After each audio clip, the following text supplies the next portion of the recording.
Graça e paz de Jesus a você, sua casa, sua família. Bem-vindo você que nos visita. Esse é o dia que o Senhor fez. Amém? Quero dar dois avisos apenas, antes de nós adorarmos ao Senhor juntos. O primeiro deles é sobre o nosso bazar, dia 5 de abril, semana que vem, também conhecido como sábado que vem. Então você pode trazer as suas doações ao longo dessa semana, até que dia? Pode trazer. Pode trazer, não tem dia. Vai trazendo. E o que não der para organizar para esse bazar, a gente utiliza para o próximo, tá? Então, traga, convide pessoas para estarem conosco nesse dia. É um tempo especial, é um tempo em que nós estamos nos reunindo como igreja também para melhorarmos essa estrutura. Quer ver uma coisa? Vocês estão doidos por ar-condicionado, né? Eu também. Né? Então isso faz parte desse processo para que a gente consiga se capitalizar para esses investimentos que vão melhorar o nosso espaço aqui. Entre outras coisas que nós oramos e sonhamos fazer como igreja. Tem um comitê, uma equipe gestora desse processo. Então, participe. Segundo aviso é que nós estamos nos nossos pequenos grupos. Quem está participando do pequeno grupo? Levanta a mão. Legal. E aí? Tá bom? Estão curtindo? Para mim tem sido uma experiência maravilhosa de estar com os irmãos durante a semana, de orarmos uns pelos outros, né? Esse tempo de oração, de conhecer a necessidade, as dores, as preocupações, os medos, as lutas que cada um de nós passamos ao longo da semana. E o pequeno grupo é esse lugar onde a comunhão ela se potencializa. E essa experiência comunitária, essa experiência de oração é algo que a gente tem vivido e experimentado como comunidade. E eu encorajo você, assim como o nosso pastor também tem te encorajado, a dentro da sua possibilidade participar. Tá? Pode me procurar que eu posso te direcionar a um dos grupos que nós já estamos funcionando aqui na igreja. Abra sua Bíblia comigo no Salmo 100.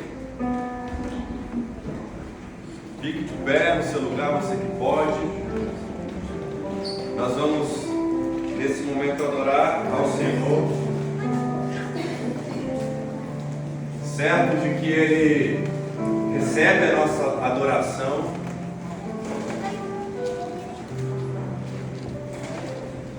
certo de que Ele está aqui entre nós, amém? Amém. Certo de que a Sua presença nos transforma, amém? Salmo 100. Aclame ao Senhor todos os habitantes da terra, sirvam ao Senhor com alegria, apresentem-se diante dele com cântico, reconheçam que o Senhor é Deus. Ele nos criou e a Ele pertencemos, somos seu povo, o rebanho que Ele pastoreia. Entrem por suas portas com ações de graças e em seus pátios com cânticos de louvor. Deem-lhe graças e louvem o seu nome, pois o Senhor é bom. Pois o Senhor é bom. Seu amor dura para sempre e a sua fidelidade todas as gerações. Deus, nosso Pai, nós nos reunimos nessa manhã, não por outro motivo senão declararmos que reconhecemos a Tua bondade em nossa vida. Nós nos reunimos nessa manhã não com outra intenção em nosso coração que não seja exaltar a Sua bondade e a Sua fidelidade. Jesus querido, enquanto nós Te adoramos, que Teu Espírito Santo ministre aos nossos corações. Enquanto nós Te adoramos, que o Teu Espírito Santo traga renovo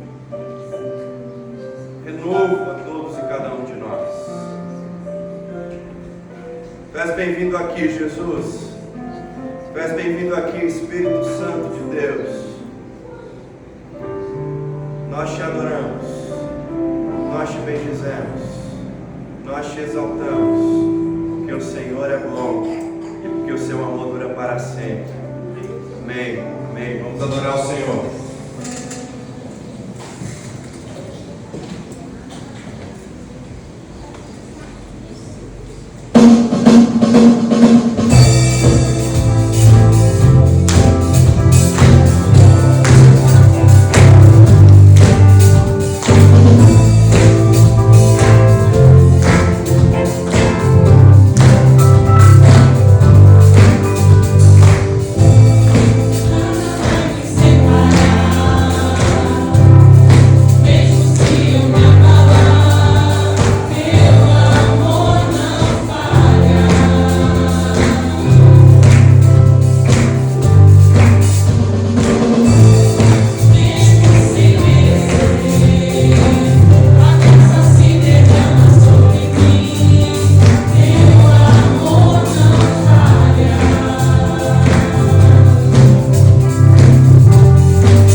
amor permanece conosco e permanecerá até o fim, Pai. Nós também queremos juntos, agora como igreja, declarar, Pai, de que tudo e todos se prostram diante de Ti. E nós também como igreja queremos nos prostrar o nosso coração, Pai. Porque o Senhor é o dono de todas as coisas e Teu é o reino, Senhor.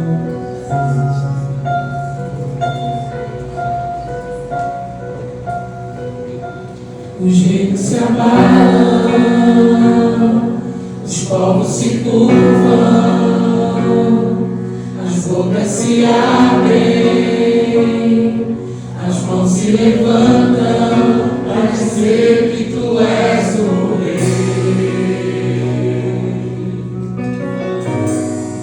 para dizer que Tu és o Senhor.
Marcos 10, 35 a 45.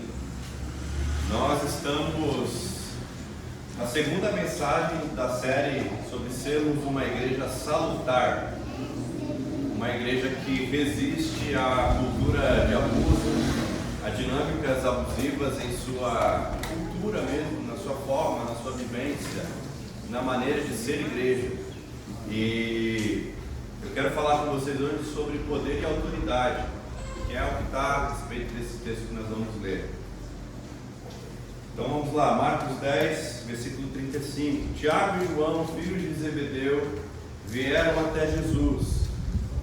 Mestre, disseram eles, queremos que o Senhor nos conceda tudo o que lhe pedirmos. O que querem que eu faça por vocês? Perguntou-lhe Jesus. Conceda-nos, disseram eles, que quando o Senhor estiver em toda a sua glória, um de nós se assente à sua direita e o outro à sua esquerda. Vocês não sabem o que estão pedindo, respondeu Jesus. Podem beber do cálice que vou beber? Podem receber do batismo que vou receber? Sim, responderam eles, podemos. Bem, disse Jesus, vocês beberão o cálice que eu bebo, vão receber o batismo que eu recebo. Mas quanto a quem se sentará à minha direita e à minha esquerda, isso não é comigo. Os lugares já foram determinados. Quando os outros discípulos ouviram isso, ficaram indignados com Tiago e João. Jesus os chamou para si e disse, vocês sabem que como é nas nações pagãs. Pensem como os chamados soberanos agem. Eles dominam seus súditos. Os superiores e poderosos mandam no restante do mundo. Mas não deve ser assim com vocês. Quem quiser ser grande entre vocês deve se tornar servo. Quem quiser ser o primeiro deve ser escravo de todos. Vocês não enxergam? O Filho do Homem não veio para ser servido, veio para ser servo, o servo, e dar a sua vida em resgate por muitos. Vamos orar mais uma vez? Deus nosso Pai, de amor e graça, eis-nos aqui diante da Tua santa palavra. Que o Senhor fale com todos e com cada um de nós, que apesar de mim a Tua mensagem seja entendida e que o Teu Espírito Santo produza fruto nos nossos corações. Essa é a minha oração, em nome de Jesus. Amém. Um dia desses eu estava no carro com a Annelise e muitos de vocês sabem que ela está levantando a mão. Muitos de vocês sabem que ela está numa campanha, né, para ter um irmão ou uma irmãzinha, né? Está nessa campanha tem algum tempo já. E o Juliano está apoiando. E essa campanha ela é diária, constante, há alguns bons meses já está rolando. E um dia desses ela falou assim para mim, falou, pai, eu quero ter minha irmãzinha ou meu irmãozinho logo. Eu falei, filha, por que tanta pressa? Aí ela disse o seguinte, porque eu vou ser a irmã mais velha. E sendo a irmã mais velha, eu vou poder mandar nele ou nela. Eu falei, Quem te contou isso? Não, é assim, papai, os irmãos mais velhos mandam os irmãos mais novos. Fiquei pensando naquilo, né? Eu expliquei para ela que não era assim, né? A autoridade da casa dos pais, né? Mas eu fiquei pensando naquilo e você já reparou que a nossa noção de autoridade ela é distorcida desde a infância? Desde muito pequeno nós entendemos o exercício da autoridade de uma forma muito equivocada, que é essa ideia de eu conseguir convencer o outro, aliás, dominar o outro para que o outro faça aquilo que eu quero que seja feito, com o objetivo de que aquilo que o outro faz para atender às minhas demandas satisfaça as minhas vontades. Quando na verdade o modelo de Jesus é um modelo completamente distante dessa noção. Isso nos acompanha desde cedo. Desde cedo nós queremos mandar, dominar, exercer autoridade. Isso nos acompanha. Se isso nos acompanha desde cedo, evidentemente, isso não é algo que está fora do nosso contexto religioso. Se uma criança deseja ter alguém para mandar, você já imaginou o que pode fazer um pastor adulto?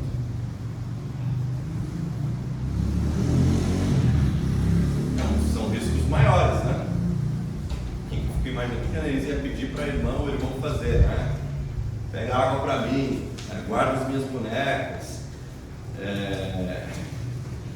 Mas o que alguém imbuído de uma autoridade religiosa pode fazer? De tal forma que isso possa traumatizar, ou pior ainda, de tal forma que isso faça um dos pequeninos tropeçarem. Porque o texto bíblico não nos alerta que ai daqueles que fazem um dos pequeninos tropeçarem. Então, o abuso religioso, uma autoridade exercida de forma autoritária, ela gera traumas. Ela interrompe processos, caminhos e por vezes vida. Enquanto eu passei a semana me preparando para essa mensagem, eu me lembrei de uma história minha. Eu vivi cultura abusiva dentro da igreja, e reproduzi essa cultura abusiva também. Alguém já disse que o lugar em que você trabalha, o lugar em que você congrega, tem grande potencial de mudar a sua identidade aos poucos. Pouco a pouco nós vamos nos adaptando, nos ambientando e nos transformando a noção e lógica operante do lugar onde estamos. Isso acontece. O problema é quando nós estamos num lugar marcado por uma cultura abusiva, que aí você reproduz o quê? Abuso. E aí eu me lembrei de uma história, eu tinha, 21 anos, 22 talvez, entre 20 e 22, já exercendo liderança na igreja, achando aquilo maravilhoso, porque você fica em destaque, em evidência, né, Guto? O microfone é uma ferramenta de poder, não é? E eu me lembro de um jovem que me procurou, e esse jovem, ele queria ser discipulado. E naquela experiência do discipulado, ele contou para mim sobre algo que ele queria lutar. Ele queria lutar com a sexualidade dele, com a noção de sexualidade dele. Ele queria lutar com aquilo. E aí eu falei, não, pá, vamos lutar junto. Vou lutar com você. Você quer lutar? Vamos lutar. É isso que você quer? Vamos lutar.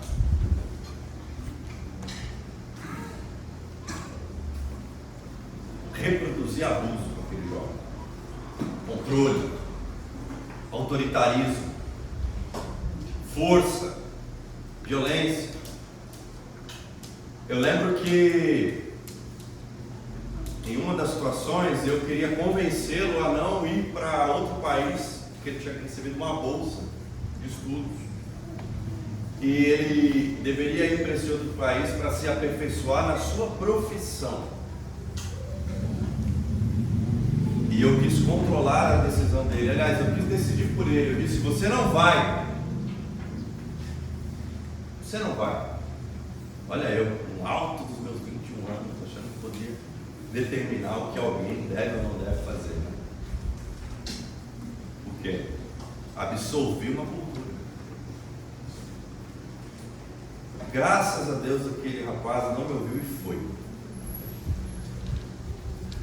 Porque enquanto eu estava preocupado, ocupado em arrancar aquilo que eu considerava ser um cisco no olho do meu irmão, eu não enxergava a trava que estava diante de mim, que era a minha violência. que era o meu autoritarismo. Eu queria convencê-lo de que aquilo não deveria ser feito por ele. Onde já se viu? Você vai pecar, você vai sair dos caminhos do Senhor. Mas e a vida desse jovem? Será que eu consigo dominar alguém a permanecer nos caminhos do Senhor? Será que o pastor tem esse poder de determinar quem permanece e quem não permanece com o Senhor? Quem consegue manter uma vida santa e quem não consegue manter uma vida santa?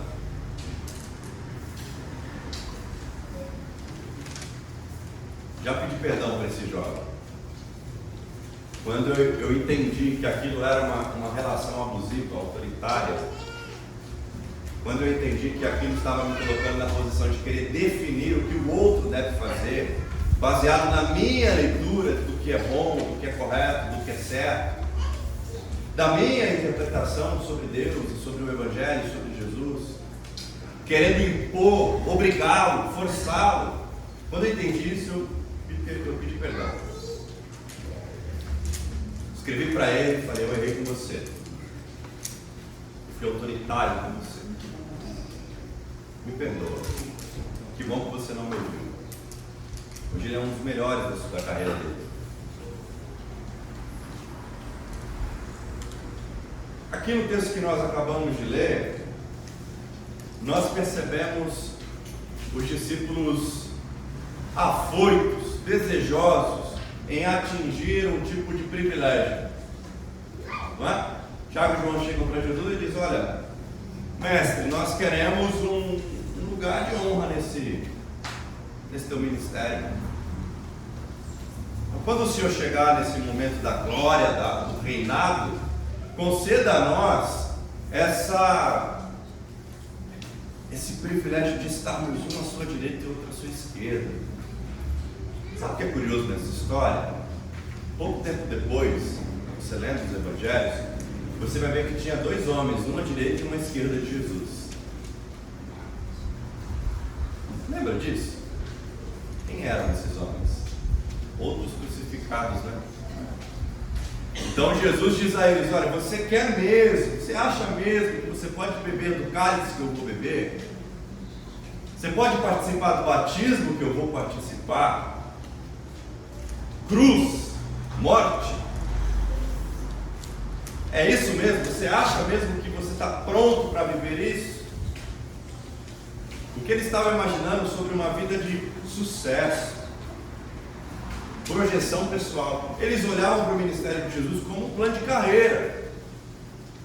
Quero ser o que está do lado direito, do outro lado esquerdo. Eu quero estar em evidência, eu quero estar em destaque. Quero ser notado. E igrejas por todo esse Brasil executam esse tipo de cultura em que o destaque, na verdade, é pretexto para o abuso, em que a evidência, na verdade, é uma ferramenta de violência. E aí nós olhamos para o Evangelho, nós olhamos para a relação de Jesus com os discípulos e percebemos que há um novo modelo, há uma nova forma de enxergar e de ser discípulo, de enxergar o outro e de ser discípulo, de exercer a autoridade dada por Jesus e de se submeter à autoridade. Já ouviu? Não sei, né? Mas aqui, a maioria que está há muito tempo, o Cacau é um amor. Aliás, a primeira pergunta que eu fiz para o Cacau, quando eu saí com ele para a gente conversar sobre possibilidades de eu e minha família virmos para essa igreja, foi o seguinte: que tipo de cultura você está plantando na sua igreja? E ele não sabia, mas antes de falar com ele, eu tinha conversado com a Fernanda. Eu falei: Fer, que tipo de cultura de igreja nós queremos? E a palavra que saiu em casa foi: nós queremos uma igreja saudável. Aí fui falar com a Cacau. Cacau, que tipo de cultura você está plantando para a sua igreja? Ele falou: rapaz, tem algo no meu coração, eu quero que a minha igreja seja uma igreja saudável. E ele usou esse termo da nossa série, sermos uma igreja salutar. Eu quero que a nossa igreja produza saúde. Aí pronto, decidi ali, né? Vamos para lá, né? Porque é isso que eu quero viver com a minha família.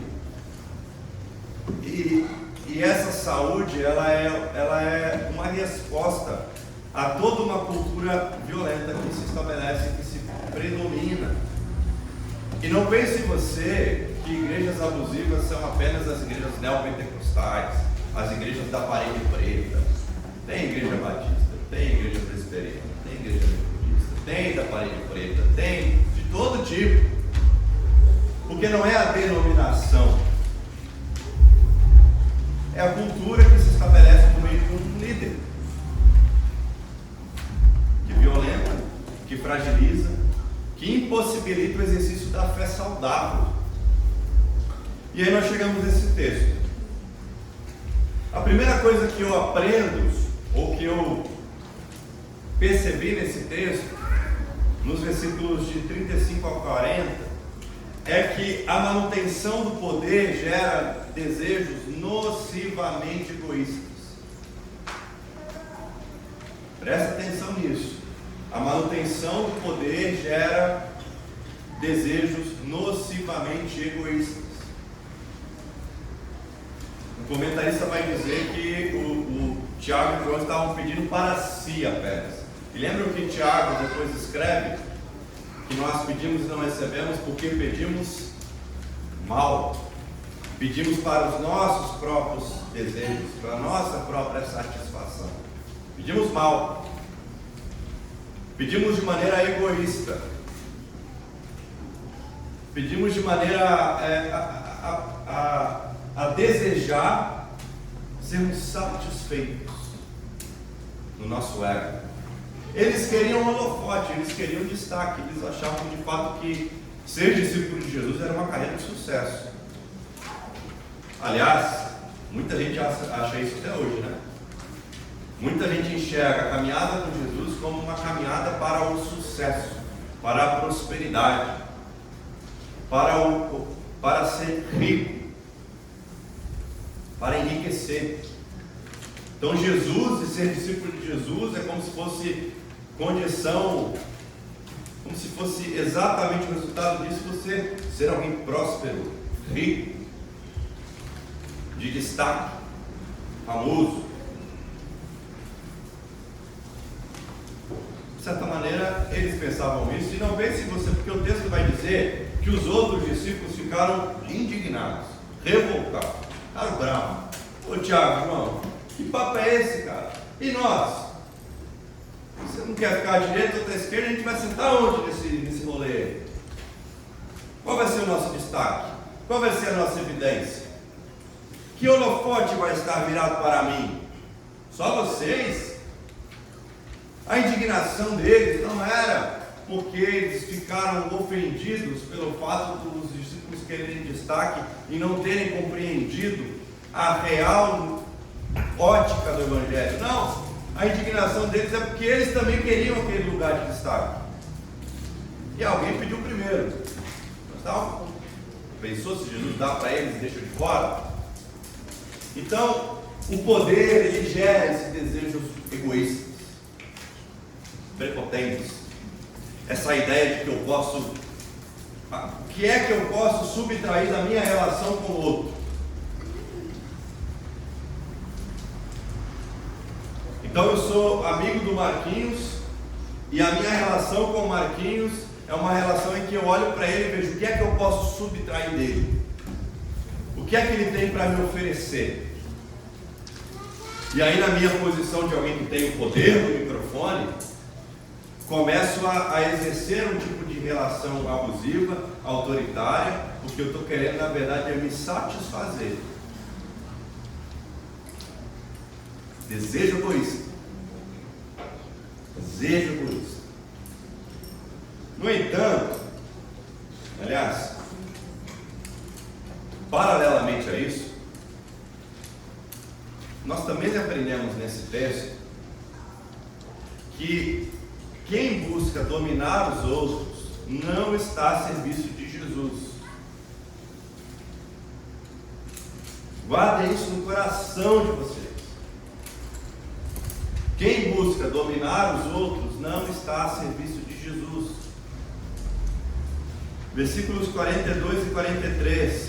Jesus está dizendo: olha, entre os gentios, entre os governadores desse tempo, entre aqueles que exercem autoridade, eles dominam, eles impõem o seu poder.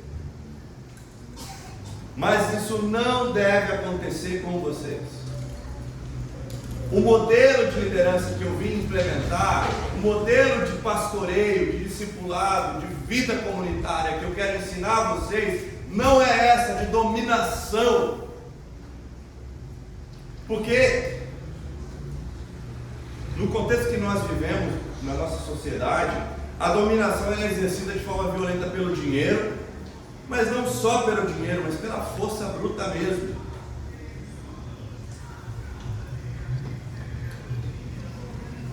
Só que muita gente exerce esse autoritarismo convencido de que está a serviço de Jesus.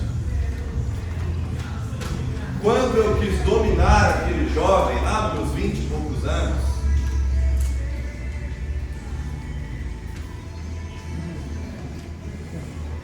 eu tinha certeza que eu estava a serviço de Jesus.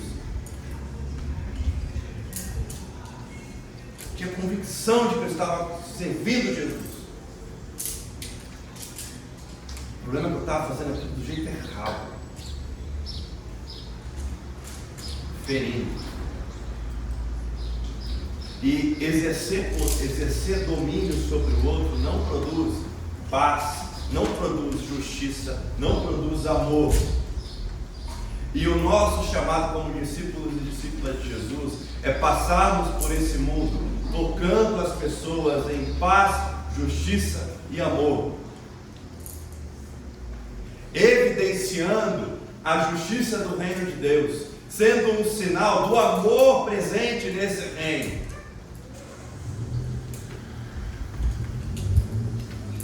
Agora, pela dominação, eu não consigo chegar nesse momento de paz. Pela dominação, eu não consigo ser um agente da justiça de Deus, porque eu estou agindo de forma injusta sobre o outro. Então eu aprendi que eu não devo decidir por ninguém. Já está um trabalho decidir por mim.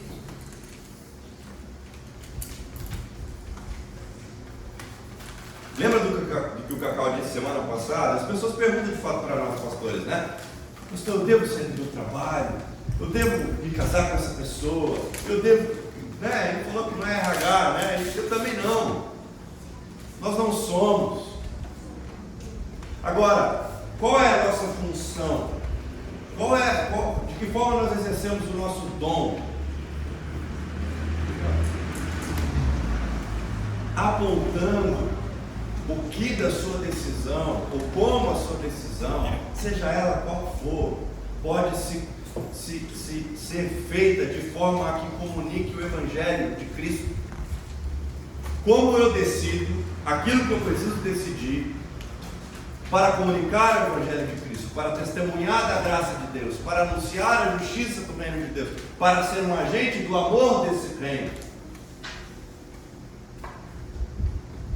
Então há um caminho para nós, há um caminho para quem quer viver uma cultura salutar, saudável. Entenda uma coisa: poder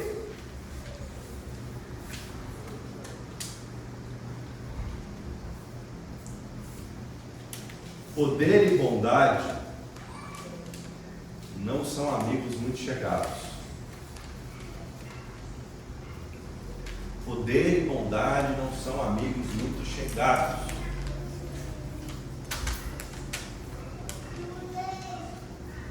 Essa semana eu assisti a entrevista feita pelo Marcelo Castro no programa da TV Cultura, Provoca. Ele entrevistava um cara que foi um dos criadores do Castelo Rá-Tim-Bum. Todo mundo aqui já deve ter assistido algum momento do Castelo Rá-Tim-Bum. Menos o Guto é mais antigo do que... E aí, em uma das falas, né, esse sujeito, já um senhor de 90 anos, Foi perguntado por Taz, né? Qual foi seu maior deslize? Qual foi seu maior erro da sua carreira? A resposta dele foi: o poder. O poder. Ele disse: o poder é embriagador. O poder é um entorpecente. Embriaga, escraviza, vicia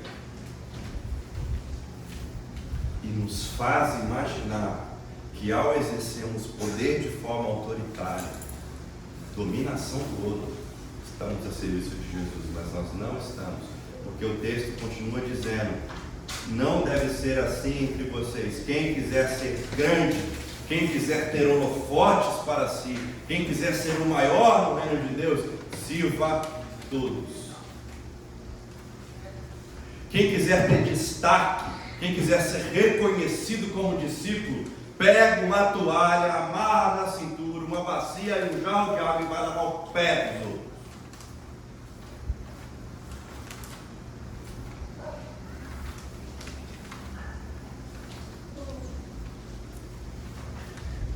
Uma vez eu fiz isso com a igreja, deu trabalho. Nossa, deu uma coisa, né? Pregar esse texto e no final, minha sogra maravilhosa preparou as toalhas e as bacias e pôs o povo para lavar o pé dos outros ali. Eu saí lavando o pé. O pastor ficou bravo, o Ivers, o pastor ficou uma fera.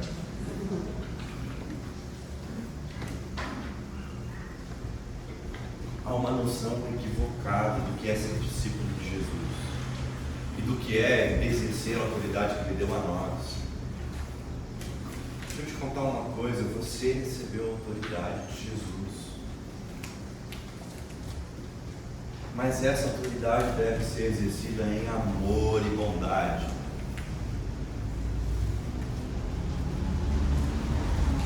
Em amor e bondade. Terceira lição desse texto para nós é que a autoridade de Jesus se materializa em amor e serviço. A autoridade de Jesus se materializa em amor e serviço.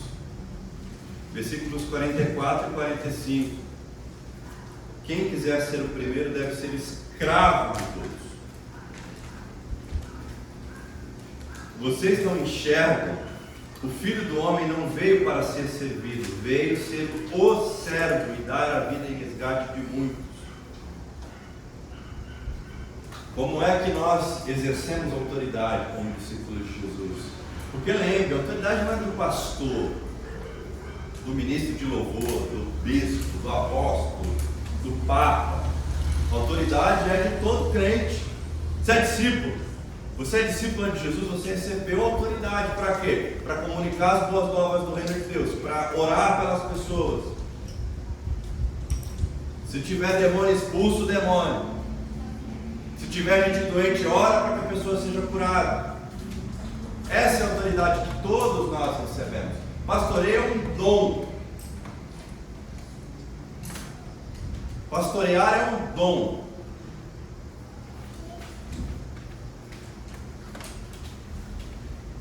E ao olharmos para Jesus, nós percebemos uma forma salutar de exercer esse dom, que é o serviço.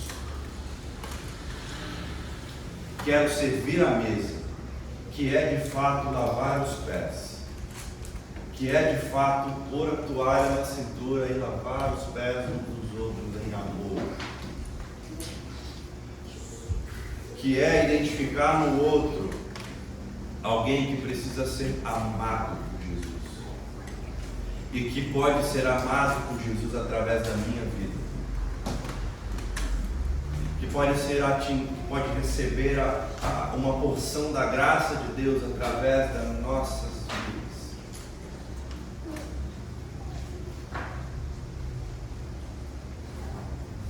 Amor e serviço. Essa é o verdadeiro uso da autoridade.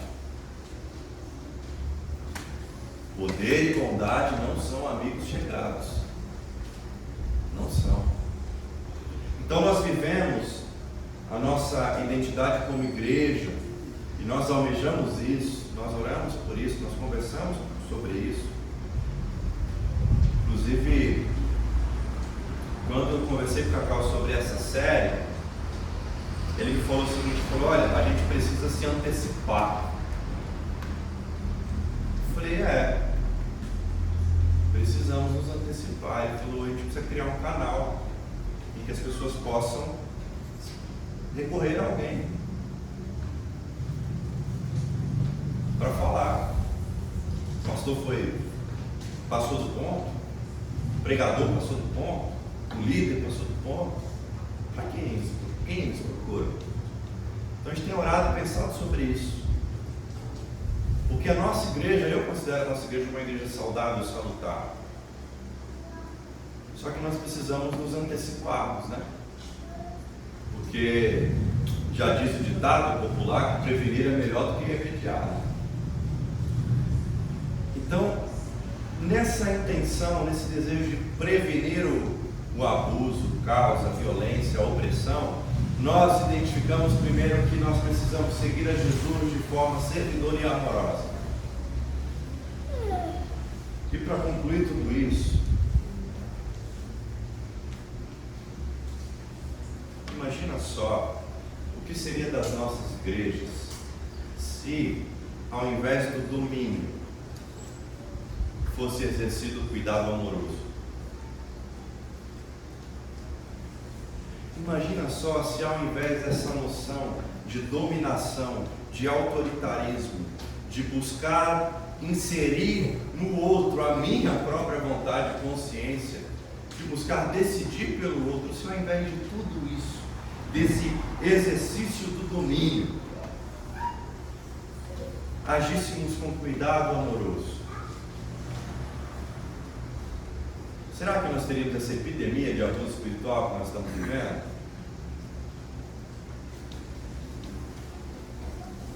Vocês sabem, eu sou jornalista também. Toda semana eu entrevisto pessoas vítimas de abuso espiritual. Várias pessoas por semana. E a história é sempre a mesma.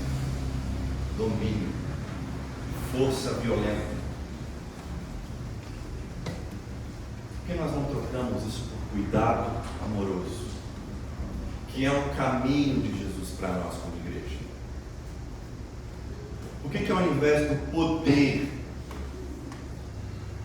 do autoritarismo, de buscar mandar no outro, decidir pelo outro, nós não exercemos um serviço amoroso, generoso? Você já imaginou quais seriam as diferenças dos resultados, dos cenários, se ao invés de domínio e poder fosse amor e serviço, fosse cuidado e serviço?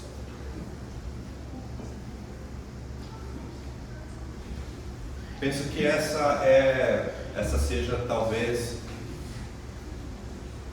a nossa missão também.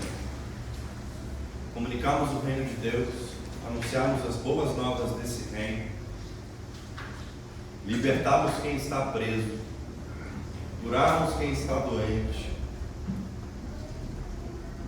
consolar os que estão em pranto,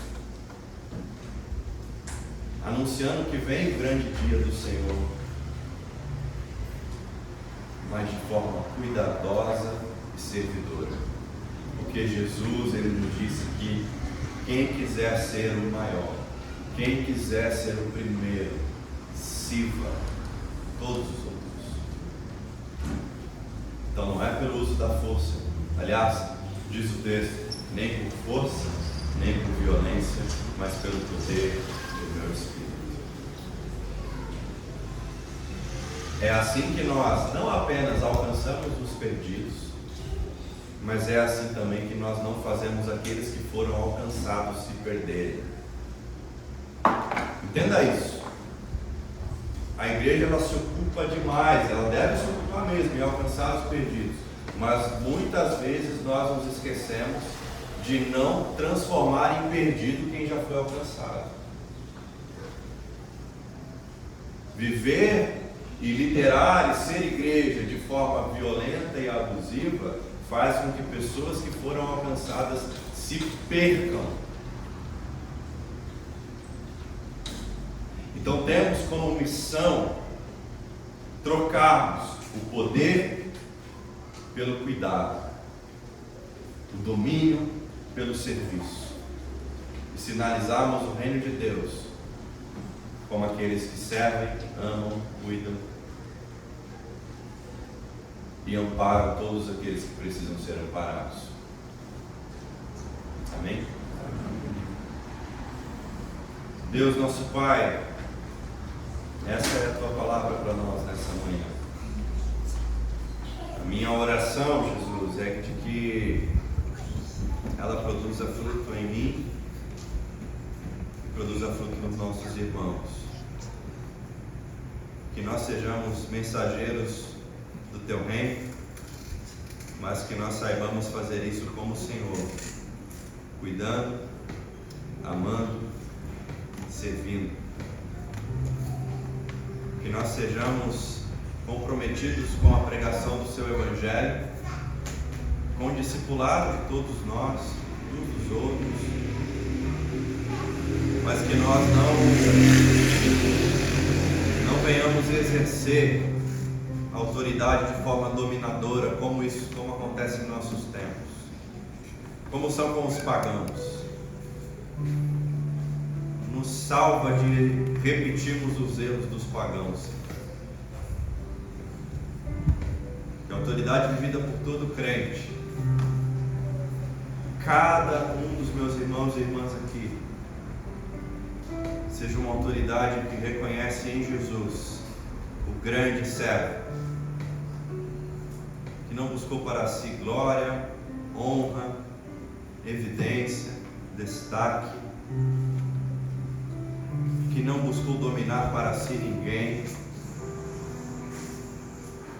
mas que trouxe a todos uma boa notícia. Que nós consigamos, Jesus, pelo Teu Espírito Santo, que nós consigamos, pelo Teu Espírito Santo, Senhor, reproduzirmos aquilo que Jesus veio nos ensinar, para a honra, glória do nome de Jesus e para o nosso bem. Em nome de Jesus. Amém. Amém. Amém. Deus te abençoe. Bom domingo. Sirva, cuide, ame. Que o nosso Mestre espere isso de nós. Deus te abençoe.